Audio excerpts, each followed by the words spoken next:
नमस्कार सगळ्यांना, श्री स्वामी समर्थ. स्वातीस किचनमध्ये तुमचं खूप खूप मनापासून स्वागत. आज आपण कारल्याची भाजी कशी बनवायची ते बघणार आहोत.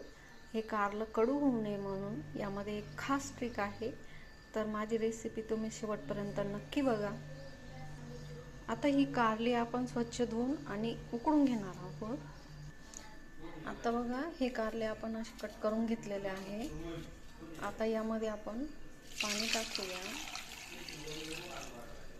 पाणी टाकल्यानंतर याला उकळण्यासाठी मीठ टाकूया, जेणेकरून आपल्या कारल्याचा कडूपणा आहे तो निघून जाईल. आणि आता याला उकळून घेऊया.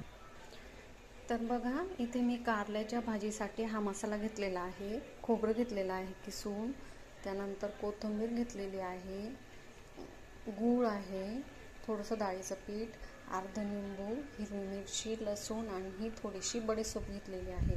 याच्यामध्ये मी थोडासा काळा मसाला, लाल तिखट आणि थोडी हळद.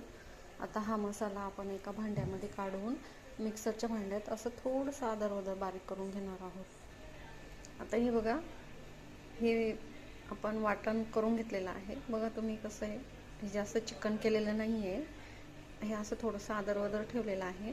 आता यामध्ये आपण हा गूळ टाकूया.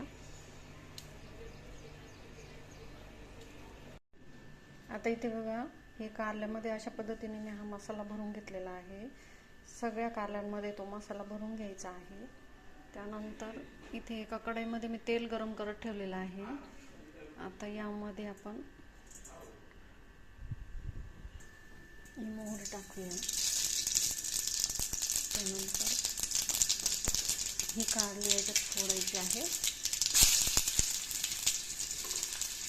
एक एक करून आपण फोडूया.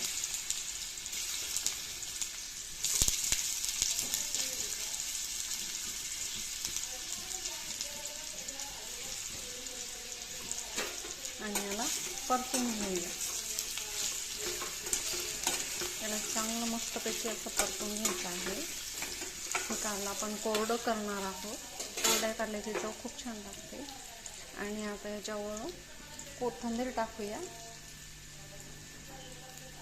आणि याला थोडंसं वाफी भरून देऊया झाकण ठेवून. तर बघा, इथेही आपली मसाला भरलेली कारली तयार झालेली आहे. बघा तुम्ही किती सुंदर दिसते आहे. ही कारली अजिबात कडू होत नाही. अगदी व्यवस्थित मस्त असं त्याच्यामध्ये परफेक्ट प्रमाणात मसाला आहे. आणि एकदा तुम्ही ही रेसिपी माझी नक्की ट्राय करा. आवडली असेल तर सबस्क्राईब करा, लाईक करा.